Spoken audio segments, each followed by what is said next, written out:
ओम शांति।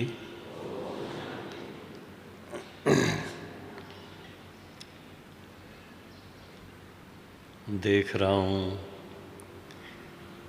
कुंभ मेले की ये अंतिम टुबकी है। इतनी संख्या में भाई बहने इकट्ठे हुए हैं, उसमें भी विशेष महाराष्ट्र जोन।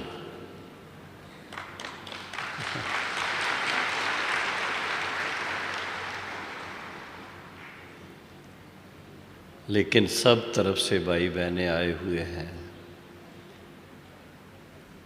तो आप सभी का स्वागत है, अभिनंदन है।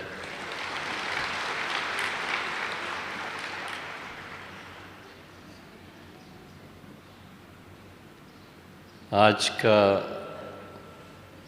दिन बहुत अच्छा है। स्टार्टिंग कितनी अच्छी हुई है आज सवेरे किसने मुरली सुनाई? हाँ, 80 साल से जो इस ईश्वरी विश्वविद्यालय में आदि से लेकर जिनका जीवन बीता और स्वयं अभी 101 साल की हैं, ऐसी हमारी परम आदरणीय दादी जानकी जी स्वयं आपके सामने आएं और मुरली सुनाएं, इससे बढ़कर के और क्या सौभाग्य हो सकता।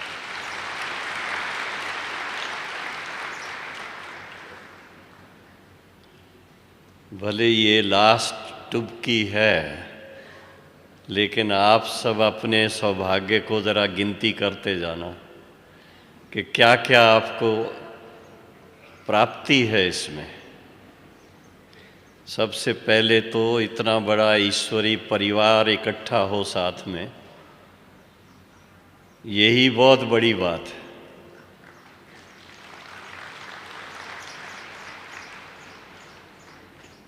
यहाँ से आके कोई देखे तो सारा हाल भरा हुआ है।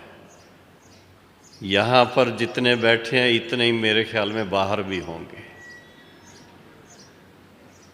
कोई लिटरेचर खरीद रहा है, कोई प्रकाश स्तंभ पे जाके थोड़ा विशेष मेडिटेशन कर रहे हैं, कोई अभी पहुंच रहे हैं। सब परवानों को आकर्षण करने वाला कौन है? स्वयं क्षमा है। ऐसी शक्तिशाली क्षमा जो देश विदेश के परवानों को सबको मधुबन तक खींच लाती है। आप सभी विशेष भारत तथा नेपाल के भाई बहने यहाँ बैठे हैं, लेकिन विदेश के भाई बहने भी 500 के करीब ऊपर ज्ञान सरोवर में ठहरे हुए हैं। वो शाम को आपके साथ इधर आके बैठेंगे। और यहाँ से जब हम बात करते हैं तो सिर्फ आप नहीं सुन रहे हैं, आपको मालूम नहीं है, टेलीविज़न के द्वारा देश विदेश में सब भाई बहनें सुन रहे हैं।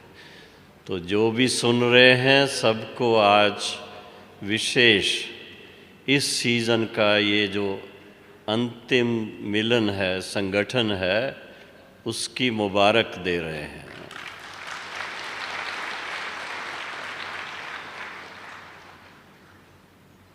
आज के लिए जो मुझे बताया गया कि अव्यक्त मिलन से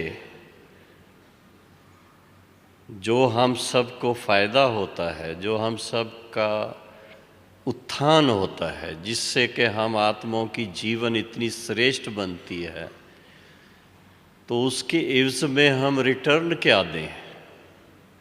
तो प्रश्न उठता है, रिटर्न देना किसको है? किसको देना है? बाबा को तो रिटर्न नहीं चाहिए। बाबा का तो ऐसा सेवा का पार्ट है, बाबा कहता है मुझे आप बच्चों से कुछ नहीं चाहिए। बाप बेहद का बाप है और सदा देने वाला है। और क्या देने वाला है? हाँ, 2 शब्दों में बताइए। जीवन मुक्ति, मुक्ति और जीवन मुक्ति देने वाला है, स्वर्ग की बादशाही देने वाला है।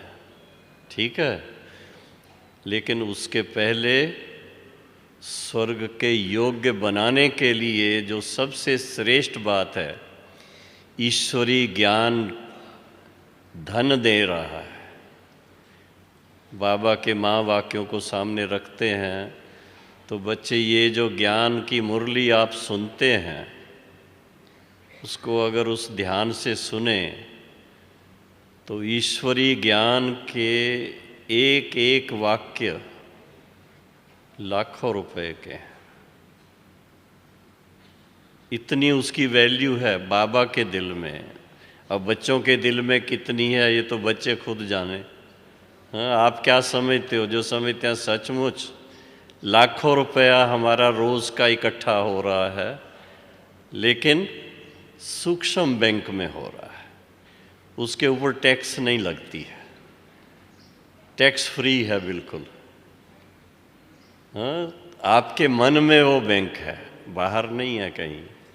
जितना बाबा को मन मना भव होकर के याद करते हैं और उनके महावाक्यों को थोड़ा रिवाइज करते हैं, अपने मन में चिंतन करते हैं, उसको फिर प्रैक्टिकल अपने जीवन में अप्लाई करते हैं, कदम कदम पे उसको अगर यूज़ करते हैं तो आप देखेंगे कि क्या जीवन बन जाती है। बहुत पढ़ाई पढ़ने पर भी ऐसी जीवन नहीं बनती है, लेकिन ये पढ़ाई, सबसे पहले तो यही बात जब सोचते हैं तो एकदम रोंगटे खड़े हो जाते हैं कि हमको पढ़ाने वाला कौन है। हाँ, ईश्वरीय ज्ञान कौन देता है? कौन देता है? दादी देती है, ब्रह्मा बाबा देते हैं। कौन देता है? शिव बाबा देते हैं। शिव बाबा की आज की मुरली के अनुसार देखो कि बाकी तो आपको पिता के रूप में अलग मिलते हैं, टीचर के रूप में अलग मिलते हैं, गुरु के रूप में अलग मिलते हैं, लेकिन परम पिता परमात्मा, बाप, टीचर, सतगुरु तीनों के रूप में मिलते हैं। बाप के रूप में क्या करते हैं? वर्षा देते हैं। टीचर के रूप में इतना श्रेष्ठ पढ़ाई पढ़ाते हैं, दैवी गुणों की ऐसी श्रेष्ठ पढ़ाई पढ़ाते हैं जो मनुष्य से देवता बना देते हैं। दिव्य गुण संपन्न बनना छोटी बात नहीं है। सबसे पहले तो सबसे बड़ी बात है, सारी दुनिया उसमें भिन्न भिन्न तरीके से खोज में ही लगी रहती है। सेल्फ रियलाइजेशन, स्वयं का अपना, हालांकि हम स्वयं हैं, हम आत्मा हैं, कितनी छोटी सी बात है, लेकिन छोटी आत्मा शरीर मोटे में रहने के कारण वो अपने आप को भूल जाती है। तो मैं आत्मा हूँ, मैं आत्मा हूँ, वो शुरू में ओम मंडली में बाबा ने पक्का कराया था। लिखो, एक बार नहीं, 2 बार नहीं, लिखो, जितनी बार लिखेंगे उतना पक्का होगा। सोल कॉन्शियसनेस माना आत्म स्मृति का स्वरूप बन जाएं, हर समय अपने आप को आत्मा निश्चय करके चलें, आत्मिक स्वरूप में स्थित होकर एक दो को देखें, आत्मिक भाव से एक दो के प्रति भावना रखें। आप सोचिए क्या जीवन बन जाएगी उससे।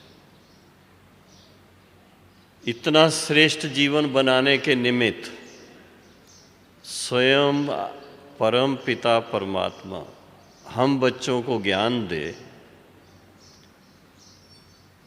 थोड़ा सोचिए गहराई से कि परमात्मा खुद ज्ञान दे कोई मनुष्य आत्मा नहीं, कोई स्कूल का टीचर नहीं, कोई संत महात्मा भी नहीं, लेकिन वो पिता जिसको इन आँखों से भी देखते हैं, ऐसा नहीं कि नहीं देखते हैं, सिर्फ दिव्य दृष्टि से देखते हैं ऐसा नहीं है, दिव्य दृष्टि से भी देखते हैं, दिव्य चक्षु से भी देखते हैं, दिव्य बुद्धि से भी पहचानते हैं।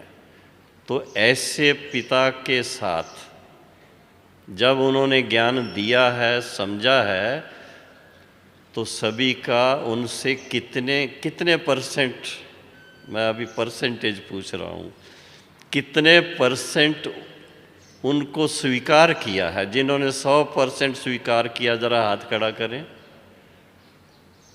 कोई अभी सोच रहे हैं। फिर से पूछ रहा हूँ, ये ज्ञान कौन दे रहा है? मुरली कौन सुनाता है? शिव बाबा सुनाते हैं, शिव बाबा भी सुनाते हैं, ब्रह्मा बाबा भी सुनाते हैं, दोनों सुनाते हैं, इसमें कोई शक नहीं है। लेकिन उससे पहचानना कैसे है कि जो डायरेक्ट ज्ञान की बातें, गहराई की बातें वो शिव बाबा सिखाते हैं, फिर उसमें कई अनुभव की बातें होती हैं, बाबा अनुभव भी साथ में। तो अनुभव कौन सुनाता है? वो ब्रह्मा बाबा सुनाते हैं, इसलिए बाप दादा की मुरली कहा जाता है। तो ऐसी मुरली कल्प में एक ही बार सुनते हैं आप। सतयुग में सुनेंगे नहीं, त्रेता में, सतयुग में मुरली नहीं सुनेंगे। श्री कृष्ण मुरली सुनाएगा तो नहीं सुनेंगे। श्री कृष्ण की मुरली अलग है, लेकिन श्री कृष्ण की मुरली बजाने वाला वो बनता कैसे है? उसको बनाने वाला शिव बाबा है, जो ज्ञान की मुरली सुना के बनाता है। क्योंकि श्री कृष्ण का स्वरूप जो है, एक तरफ कहते हैं बहुत मोहिनी मूरत है, लेकिन साथ साथ फिर उनके लिए इतने ऊंचे गुण का गायन है कि सर्वगुण संपन्न है, 16 कला संपूर्ण है, संपूर्ण निर्विकारी है, मर्यादा पुरुषोत्तम है, अहिंसा परमो धर्म है। आप सोचो, एक एक बात को ले लो आप, कितनी ऊंची पढ़ाई होगी जो वो आत्मा इतना ऊंचा बनी जाकर के। तो कब पढ़ाई थी? सतयुग में तो बाबा कहता है वहाँ तो ये पढ़ाई होगी नहीं, वहाँ तो प्रारब्ध भोगेंगे। पढ़ाई किस समय पड़ी थी?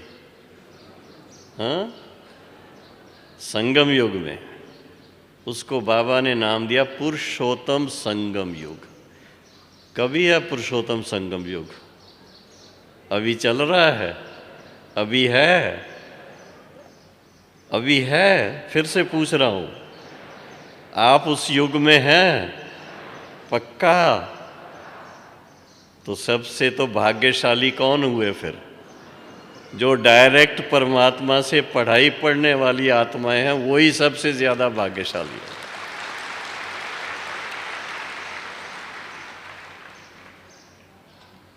सात 700-800 करोड़ में से कितने भाई बहनें ये पढ़ाई डायरेक्ट पढ़ते हैं?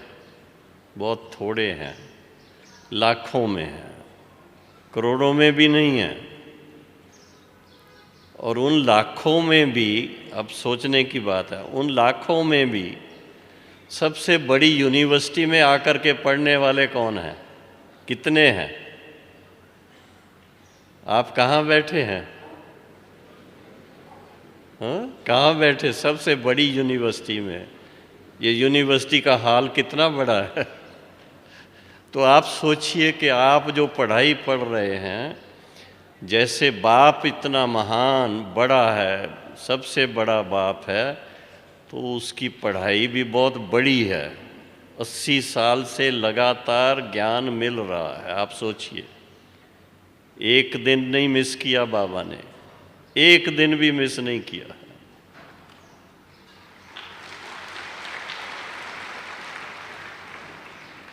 और पढ़ाई पढ़ते पढ़ते पढ़ते पढ़ते देवताओं से पहले फरिश्ता बनते हैं।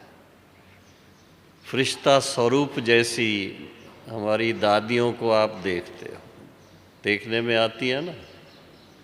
जानकी दादी को देखते तो क्या नजर आता है? हाँ? गुलजार दादी को देखते हैं तो क्या देखते हैं? भावना तो वो होती है दादी बाबा, दादी बाबा, यही देखते हैं ना। क्योंकि उसको बच्चे छोटे जो है ना, वो क्या कहते हैं, ये बाबा वाली दादी है, रत्नमयी दादी, ज्ञान रत्नों से भरपूर, इतने ज्ञान की बातें सुनाएंगी जो बात मत पूछो।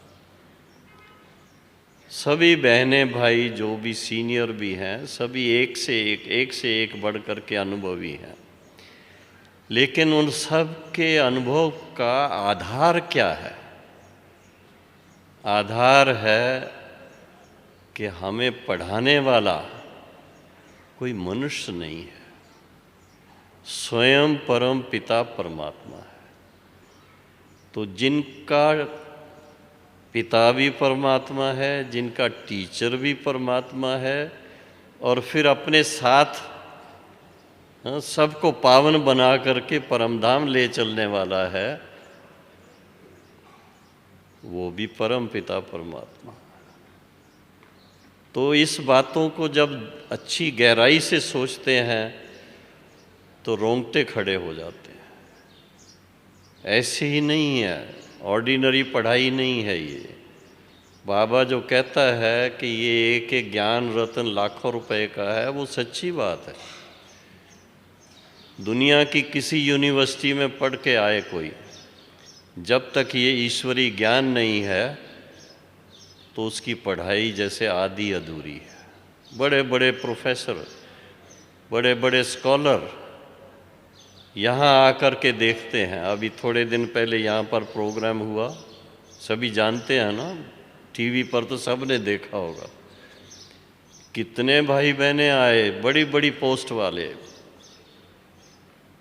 लेकिन फिर यहाँ आने के बाद एक बात सबके मुख पर आती थी, यहाँ आने से शांति का जो अनुभव होता है वो और कहीं नहीं होता है। शांति वन का नाम ऐसी शांति वन नहीं है, लेकिन इसके वाइब्रेशन, प्रकंपन जो हैं, उसके अंदर वो बड़ी शक्तिशाली वो भासना आती है, फीलिंग आती है। बिल्कुल नए व्यक्ति, एक बार भी पहले सेंटर पे नहीं गए हुए, लेकिन नामी ग्रामी हैं दुनिया के अंदर, यहाँ आने के बाद स्टेज पर उनका स्वागत वगैरह किया गया था। उनके मुख से ये अपने आप निकल रहा था, किसी ने कोई लिख के नहीं दिया उनको, कोई ये नहीं कहा कि आप बोलिए ये, ऐसा कुछ नहीं है, लेकिन अपने दिल से वो सारी बात बोल रहे थे। तो आप सोचिए कि वो तो आए एक दिन, क्या कहते हैं, चरणामृत लेके चले गए थोड़ा सा, लेकिन आप मालिक होकर के बैठ के सारा ज्ञान सुनते हैं।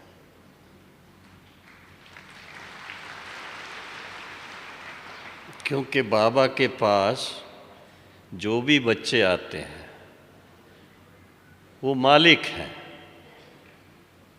पहले दिन से मालिक हैं। दादी जी से किसी ने पूछा था, मैं पहले भी एक आधी बार सुनाया है, दादी जी से पूछा आपके फॉलोअर कितने हैं, प्रकाशमणि दादी से पूछा था, तो दादी ने कहा यहाँ एक भी फॉलोअर नहीं है, एक भी फॉलोअर नहीं है।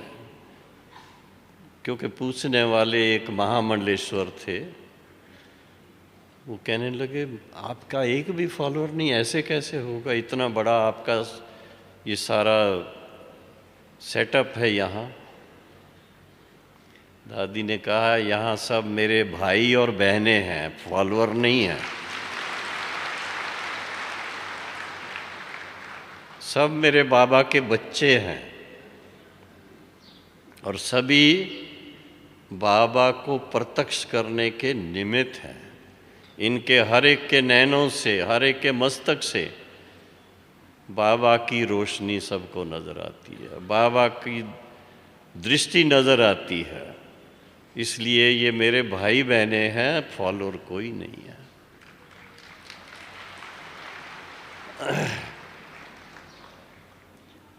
तो इसी तरह से जब हम थोड़ा सा ज्ञान की तरफ मन लगाते हैं, बाबा की तरफ मन लगाते हैं, मुरली की तरफ मन लगाते हैं, तो ये स्वाभाविक है कि बाकी दुनिया की बातों से मन हट जाता है। क्यों, आत्मा को क्या चाहिए, थोड़ा सोचने की बात है। सारे जीवन में हम मेहनत करते हैं, पढ़ते हैं, कमाते हैं, बाकी सारी लौकिक दुनिया की बातें करते हैं। वो सब किसके लिए कर रहे हैं? सुख के लिए, सुख के लिए कर रहे हैं। और फिर शांति नहीं होती तो यात्राएं करते हैं, मंदिर में जाएं, गुरुद्वारे में जाएं, यात्राएं करके करके फिर थक जाते हैं। तो बाबा ने सारी बातों का ऐसा सार बता दिया कि जहाँ भी आप रहें, जैसे भी चलें, सदा यात्रा पर रहें। उस यात्रा का नाम क्या है? हाँ? याद की यात्रा। मन को बाबा के साथ लगा के रहें, शिव बाबा को अपने दिल में बिठा लें, शिव बाबा को अपने मन में बिठा लें, शिव बाबा के इतने समीप। ऐसे ही भक्त लोग नहीं कहते कि भगवान हमारे दिल में है, फिर भी उसको ढूंढते रहते हैं, यात्राएं करते रहते हैं। उसका कारण क्या? मन उनके साथ लगता नहीं है। क्यों? कि शिव बाबा का यथार्थ परिचय उनको नहीं है। बाबा ने बहुत स्पष्ट कहा है, जब तक मैं स्वयं आऊं नहीं धरा पर, स्वयं बताऊं नहीं कि मैं कौन हूं, कैसा हूं, कहाँ रहता हूं, कैसे आप जानेंगे कि मेरा परिचय क्या है? मेरे बच्चे ही मेरा परिचय जान पाते हैं, दूसरा कोई नहीं जान पाता है।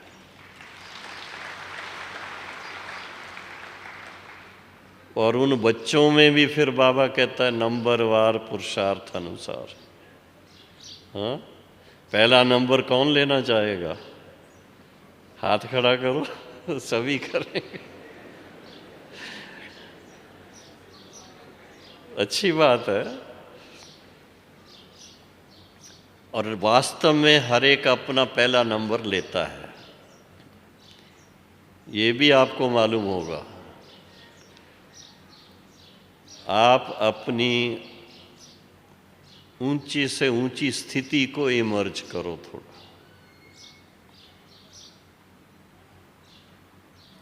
एक बार साकार बाबा के साथ कुछ बातचीत हो रही थी, अपना अनुभव सुना रहा हूँ मैं। अब नए नए थे तो बाबा ने उस समय कुछ, हम छोटी मोटी कोई सेवा करके आए थे, बाबा ने बहुत प्यार से थोड़ा वाह वाह कर दी, क्या कहते हैं, बहुत अच्छे बच्चे ने बहुत अच्छा किया। तो मैंने कहा बाबा हमने बहुत छोटी सी बात की है, इतना कुछ किया नहीं है, और हम इतना अभी कहाँ, अभी तो आए हैं, सीख रहे हैं। बाबा हमें किस दृष्टि से देखते हैं, वो वंडरफुल बात थी उस समय नोट करने की। बाबा ने कहा बच्चे आप अपने वर्तमान को देख रहे हो, बाबा आपके फाइनल स्टेज को देख करके बोल रहा है। तो बाबा का हर एक बच्चा फाइनली क्या बनेगा? मनुष्य से देवता बन जाएगा बस। तो देवता बहुत ऊंची स्थिति की निशानी है, पूजनीय है, दर्शनीय है, वंदनीय है, ऐसी स्थिति तक पहुंचा देता है बाबा। और उसके लिए मेहनत क्या कराता है? कहता आपको भटकने की कोई ज़रूरत नहीं है। कहीं बड़े बड़े तीर्थों पर या तो बड़े मेले मलाखड़ों में जाने की कोई ज़रूरत नहीं है। जहाँ भी आप रहते हैं, जहाँ भी आप अपनी सेवा में हैं, वहाँ रहते हुए, कारोबार करते हुए आपका मन तो फ्री रहता है ना, कि नहीं? सारा दिन मन लगा हुआ है कोई बातों में, ऐसा तो नहीं है। बल्कि ऐसा है कि लौकिक दुनिया में जैसे आप सब अनुभवी हैं, जब कोई कामकाज नहीं होता तो फिर क्या करते हैं? आपस में गपशप लगाते हैं, इधर की बात, उधर की बात, उसकी बात, इसकी बात, जिससे कोई किसी को लाभ नहीं होता है। जब से बाबा मिला, बाबा ने कहा बच्चे, ये पुरुषोत्तम संगम युग ये बहुत वैल्यूएबल है। इसका एक एक सेकंड आपके लिए बहुत वैल्यूएबल है। अगर एक सेकंड आपने गंवा दिया, माना कई वर्षों का अपना पुरुषार्थ आपका कम हो जाएगा। एक एक सेकंड में कहाँ से कहाँ पहुँच सकते हैं, इसको आप पक्का करिए, इसको गंवाइए नहीं। संगम युग के एक एक सेकंड की वैल्यू अपने पास रहनी चाहिए। और उसको सफल करने का क्या तरीका है? एक एक सेकंड सफल कैसे करें, उसके लिए दो ही बातें हैं। एक है मन मना भव। बाबा कहता मन मेरे साथ लगाओ तो बाप समान बनते जाएंगे। और दूसरा, बाबा ने कहा जैसे बाप बच्चों की सेवा के लिए उपस्थित है, अब बच्चे जो हैं अपने भाई बहनों की सेवा में उपस्थित हो जाएं तो कितना अच्छा हो जाए। सबकी सेवा, उसका लक्ष्य अगर मन में रहे, उसमें सबसे बड़ी बात बाबा कहता है, आप एक एग्जाम्पल बन करके सेवा करते हो। दुनिया के अंदर जैसे कोई शोरूम में जाता है तो शोरूम में पहले तो वो कोई मॉडल बना हुआ देखते हैं, अच्छे से अच्छा पीस देखते हैं, उसको देख करके वैसी चीज़ें खरीदने के लिए तैयार हो जाते हैं। आज अगर किसी को कहना हो कि भाई भगवान आके पढ़ा रहा है और पढ़ा करके हमको देवता बना रहा है, तो उनको निश्चय कैसे होगा? कैसे होगा निश्चय? तभी होगा जब हमारी चाल चलन ऐसी हो, हमारी वाणी ऐसी मीठी हो, हमारी दृष्टि ऐसी ऊंची हो, तब वो हो सकता है। और उसके लिए बाबा ने ये नशा चढ़ाया है कि बच्चे, आप दाता के बच्चे हो। दाता के बच्चे, क्योंकि भगवान खुद आपको देता है। किसके लिए? दाता के बच्चे हैं दूसरों की सेवा करने के लिए। उसके लिए आप अपने आप को ज़रा समर्पित करो, जितना टाइम मिल जाए। तो एक तरफ याद, दूसरी तरफ सेवा। याद और सेवा, इस दोनों का बैलेंस जिसने रखा, आप मानो कि उनकी गाड़ी बहुत अच्छी चलेगी, उनका प्लेन बहुत ऊंचाई तक जाएगा, उनकी स्थिति बहुत अच्छी बन जाएगी। बहुत सहज बात है। और उसके लिए और कुछ मेहनत ना करो। सवेरे जब भी उठते हो, मैं ये नहीं कहता हूँ आप 2 बजे उठो, 2:30 बजे उठो, 3 बजे उठो, 3:30 उठो। अमृत वेला 4 से 5 बाबा ने हुक्म दिया हुआ है। मास्टर का हुक्म तो मानना पड़ेगा ना, टीचर का तो, कि नहीं? बहुत देरी तक कामकाज करते हैं, देर से सोते हैं, इसलिए अमृत वेले नहीं उठ सकते। क्या कहेंगे फिर कोई सुस्ती करते हैं, समझते हैं अच्छा ठीक है दुनिया में किसी जगह पर तो इस समय अमृत वेला है ना, हम उसके हिसाब से योग कर लेते हैं, ऐसे भी हैं। लेकिन नहीं, एक हफ्ता लगातार आप उठेंगे 4 बजे, पौने 4 बजे, और बाबा को याद करेंगे, तो उसके बाद 1 हफ्ते के बाद वो संस्कार बन जाता है। फिर आप सोना भी चाहेंगे, कभी सो नहीं पाएंगे, ये भी बता दूं, क्योंकि आपको पक्का है कि इस समय बाबा हम बच्चों को फिर से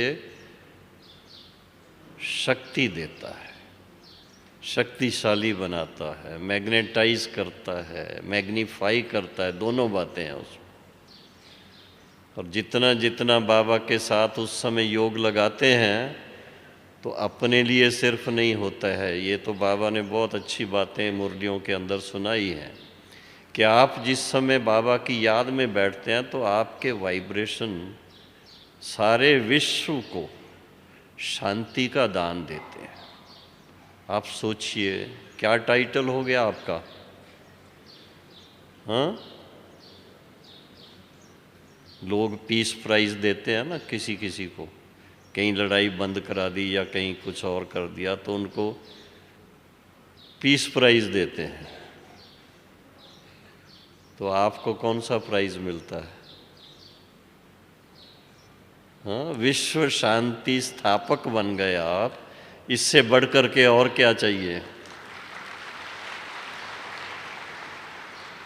तो विश्व में शांति स्थापन करने के निमित्त दूसरा कोई नहीं है।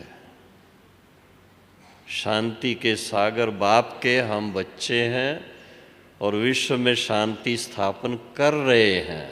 ये भी नहीं कि करेंगे, कर रहे हैं। रेगुलर अपने मन में बाबा को ला करके ये प्रकंपन सारी दुनिया को दे रहे हैं। और ये भी नहीं कि सिर्फ अमृत वेले, जितना समय हम साइलेंस में रहेंगे, जितना समय अपने मन को पीसफुल रखेंगे, तो वो हमारे प्रकंपन दुनिया में जाते रहेंगे। विश्व में शांति स्थापन करना किसका काम है? विश्व में शांति स्थापक करता कौन है? कौन है? हाँ, पीछे हाथ उठा रहे हैं कि हम हैं, आगे वाले अभी सोच रहे हैं।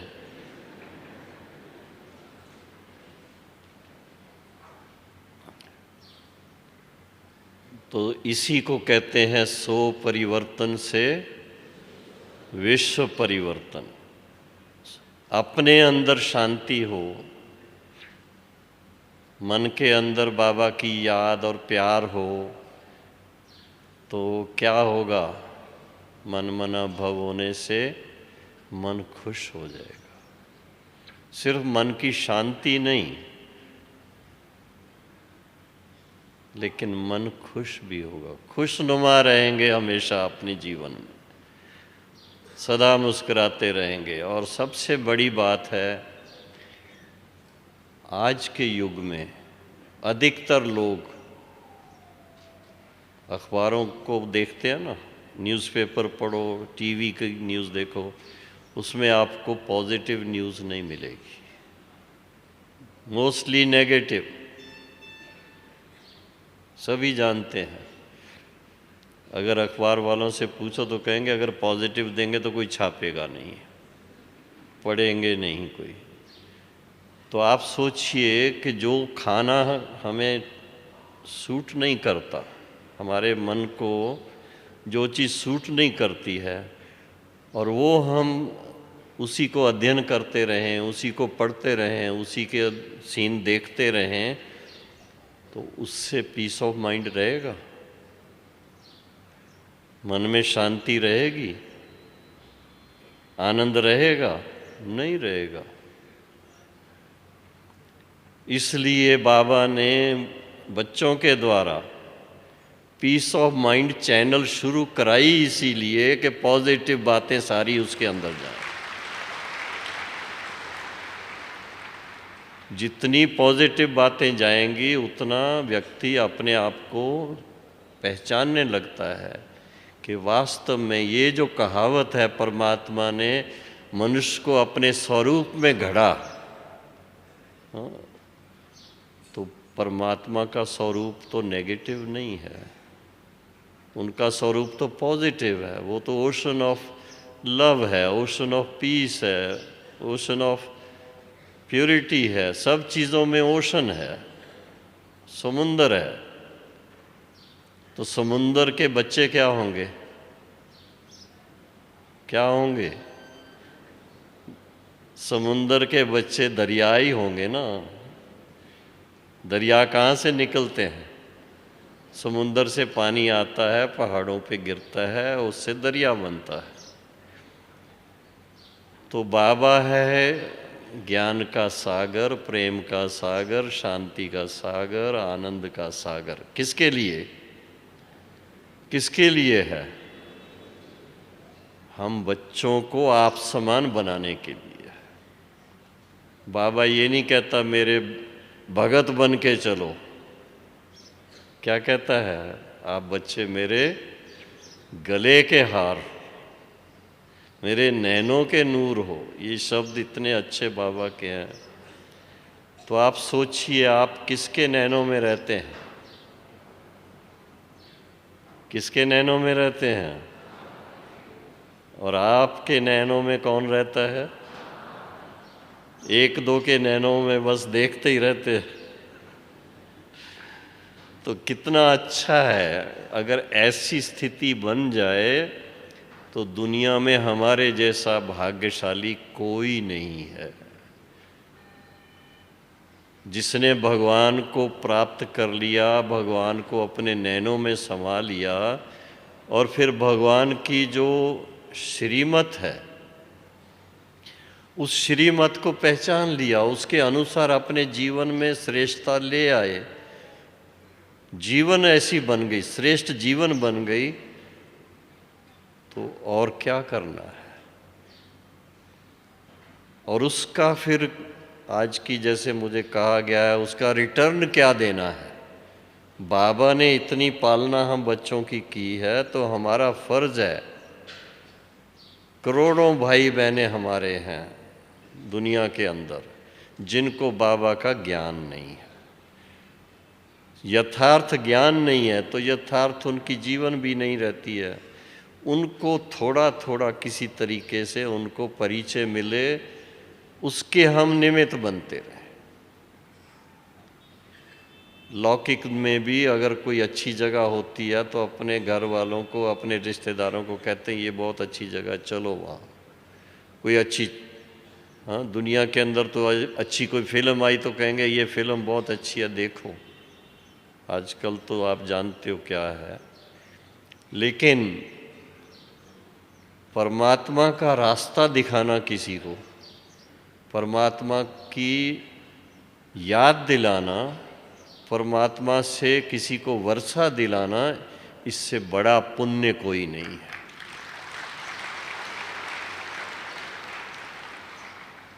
कदम कदम पे हम पुण्य का काम कर सकते हैं अगर अपने पास दिल में ये एक लक्ष्य रखा जाए कि मुझे क्या करना है।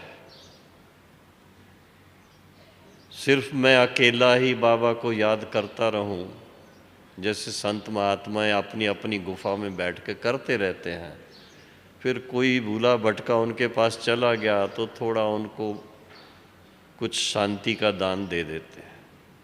लेकिन दुनिया तो सारी अशांति में है, चारों तरफ अशांति। नींद के समय भी कई बार अशांति, हाँ, स्वप्न में भी कई आवाज़ भी करते हैं, डरते भी हैं, डर के कारण उठ भी जाते हैं, फिर नींद नहीं आती है। लेकिन बाबा के बच्चे क्या करते हैं? सुबह उठते ही क्या कहते हैं बाबा को? बाबा गुड मॉर्निंग। गॉड से गुड मॉर्निंग करना माना क्या बात है, गुड ही गुड हो जाते हैं। और फिर जैसे जैसे कोई सामने मिलेगा, मुस्कुराते हुए आपको देख के आप उनसे भी गुड मॉर्निंग करेंगे, प्यार से बात करेंगे, उनको लगेगा ये इस दुनिया के लोग नहीं हैं, ये कहीं और से आए हुए हैं। जैसे आजकल है ना, फिल्में बनती हैं, कोई दूसरी दुनिया के आए हुए जीव यहाँ आते हैं फिर वापस जाते हैं, ऐसी ऐसी फिल्में बनाते हैं। वो एक प्रकार से इशारे मिल रहे हैं कि हमें अपना पता होना चाहिए कि हम परम धाम से आए हुए हैं। परम धाम से आए तो सतयुग में आए थे, कलयुग में नहीं आए थे, बहुत सुखी भी थे और ऐसा सुख का जीवन पाया हुआ है। इसलिए आज दिन तक भारत में खासकर ये प्रथा है, जब कोई शरीर छोड़ता है, अखबार के अंदर भी लिखते हैं, वैसे मुख से भी कहते हैं, वो स्वर्ग पधारा। कोई सिधारा कहता है, कोई पधारा कहता है, स्वर्ग पधारा। यानी इतनी ऊंची बात है। तो हम पहले थे ही स्वर्ग में। परमात्मा ने हमें कौन सा वर्षा दिया था? कौन सा वर्षा दिया था? कितने जन्म का? 21 जन्म के लिए स्वर्गवासी थे, 2500 साल के लिए स्वर्गवासी थे। ये कुछ छोटी बात नहीं है। एक जन्म के लिए भी कोई अच्छी जीवन में आ जाता है तो उसकी वाह वाह होती है। और आपकी कितनी वाह वाह होती है? दुनिया के कोने कोने में आपके मंदिर बने हुए हैं।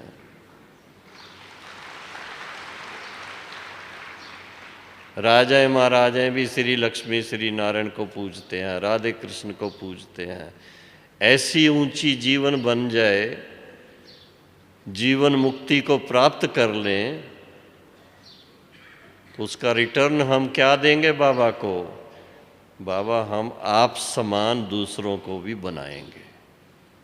ठीक है ना? आज की इस क्लास में बाबा से क्या वायदा करेंगे कि जैसे बाबा आपने हमें इस योग्य बनाया है, हम अन्य भाई बहनों को भी आप समान बनाएंगे, ताकि वो भी आपसे अपने वर्षे का हक ले सकें। ये है सबसे बड़ी बात। क्योंकि नहीं तो क्या कहा जाएगा, अरे ब्रह्मा कुमार ब्रह्मा कुमारी भी बहुत स्वार्थी हैं, खुद स्वर्ग के मालिक बनते हैं, दूसरे किसी की चिंता ही नहीं है इनको। तो हमें चिंता नहीं करनी है, लेकिन उनके लिए कुछ चिंतन ज़रूर करना है। क्योंकि किसी को अगर ऐसी मुफ्त में कोई चीज़ देते हैं तो लोग सोचते हैं ये क्यों दे रहे हैं, ऐसी क्या ज़रूरत है। लेकिन फिर उनको पहले तो रियलाइज़ कराना पड़ता है कि भाई आप सोचो, आपके पास ये चीज़ नहीं है, इसके कारण आप अपने जीवन में जो सुख शांति होनी चाहिए वो नहीं ले रहे हो। तो ऐसे ऐसे थोड़ा बुद्धि चलाते रहेंगे कि किसी के निमित्त बनने के लिए। और उसमें देखा गया है कि जब किसी को सामने देखते हैं, बाबा की याद में देखेंगे, तो बाबा उस समय टच करता है कि इनके लिए आपके पास ज्ञान में से कौन सी ऐसी बात है जो इनको देनी चाहिए। ज्ञान तो बहुत बड़ा है। बाबा ने जब से मुरली शुरू की है, कितने धर्म ग्रंथ बन सकते हैं उसके। सब मैं तो अभी पिछले 5 साल की जो मुरलियां हैं वो इकट्ठी करवाई, इकट्ठी होती है सेंटरों पर। एक बहन ने पूछा कि भाई साहब ये मुरलियों का क्या करूं मैं? 5 साल की मुरलियां मेरे पास इकट्ठी हैं। मैंने कहा इनको 3-3 महीने की मुरली बाइंडिंग करवा दो और मेरे पास भेज दो, हम इससे बहुत कुछ करेंगे, रिसर्च करवाएंगे इसके ऊपर। तो इतनी ढेर सारी वो किताबें बन के आ गई हैं। किसी को रिसर्च करनी हो तो बताए मेरे को, तो मैं आपको दे दूंगा। लेकिन वो लक्ष्य क्या रखा है, एक थोड़ी सी बात आपको सुना दें कि जब साकार बाबा के सामने मुरली चलती थी तो हमारे एक दिल्ली के भाई हैं कवि जी, कवि देवीचंद। वो उसी टाइम बाबा के सामने मुरली पूरी होते उसकी कविता बना करके बाबा के पास बैठ करके और वो कविता सुना देते थे। तो मुझे याद आया कि अगर मुरलियाँ कविता के रूप में अगर बनाई जाएं तो सभी रुचि से पढ़ेंगे, नहीं तो एक बड़ी लंबी चौड़ी मुरली होती है तो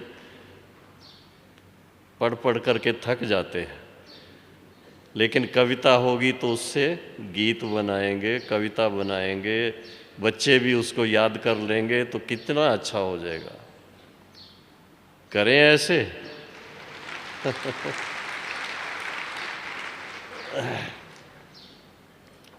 तो बाबा के महावाक्यों की वैल्यू जितनी आपके दिल में रहेगी, जितना आप उसको प्यार से स्वीकार करते रहेंगे और उसको क्या कहते हैं, इंग्लिश में कहते हैं, उसको अपने जीवन में ट्रांसलेट कर दीजिए।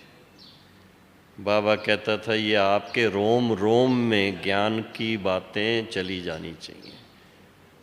हमारा शरीर सारा 5 तत्वों का पुराना बना हुआ है, इसके रोम रोम में ज्ञान और योग की बात चली जाए तो देवताओं जैसे अभी ही बन जाएंगे, कल की बात तो कल से ही।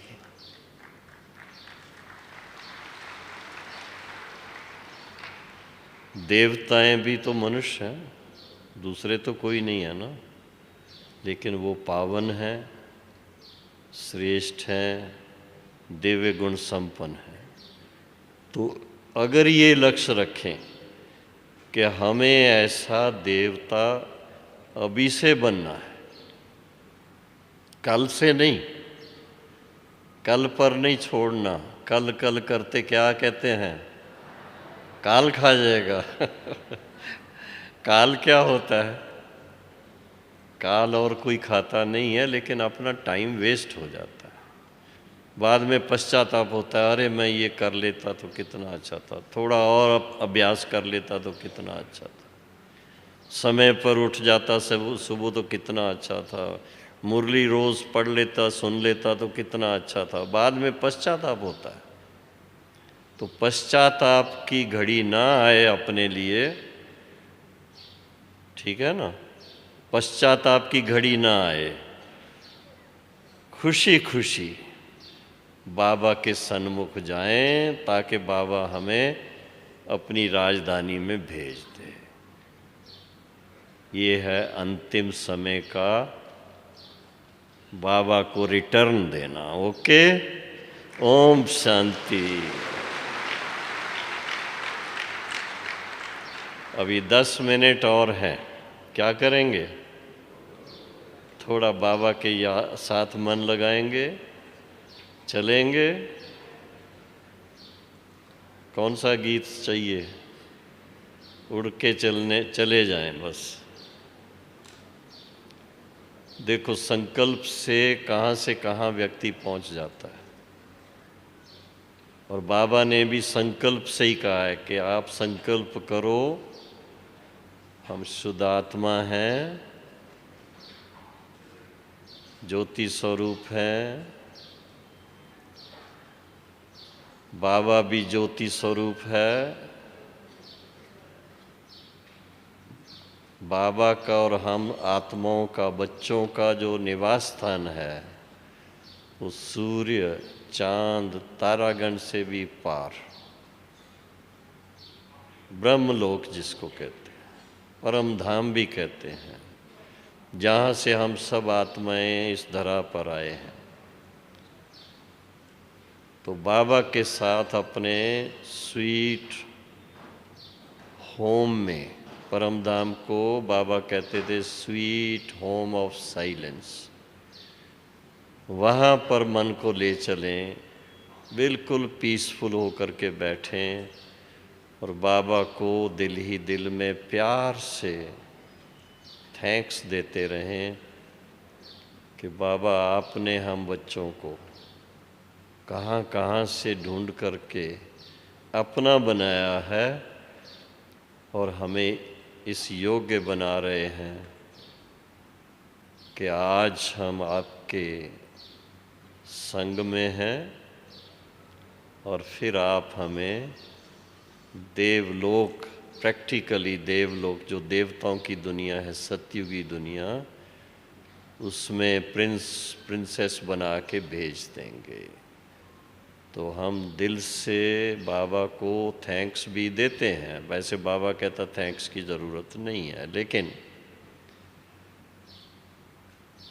थैंकलेस भी तो नहीं बनना है। इसलिए बाबा को दिल ही दिल में, बाबा थैंक यू, आपके पास आ गए और अब आपके संग के रंग में रंग जाएंगे।